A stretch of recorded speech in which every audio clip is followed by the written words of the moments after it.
வெற்றிவேல் முருகனுக்கு அரோஹரா. திருநீரில் மருந்திருக்கு தெரியுமா?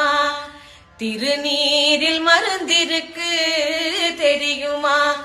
அதை தினம் அணிந்தால் புகழிருக்கு புரியுமா? அதை தினம் அணிந்தால் புகழிருக்கு புரியுமா? முருகன் திருநீரில் மருந்திருக்கு தெரியுமா? அருள் மணக்கும் ஐயனின் திருமருந்து, அருள் மணக்கும் ஐயனின் திருமருந்து, நல்ல அறிவு கண்ணை திறந்து வைக்கும் மறுமருந்து. அருள் மணக்கும் ஐயனின் திருமருந்து, நல்ல அறிவு கண்ணை திறந்து வைக்கும் அருமருந்து. அன்பு வழியில் வாழ வைக்கும் பெருமருந்து.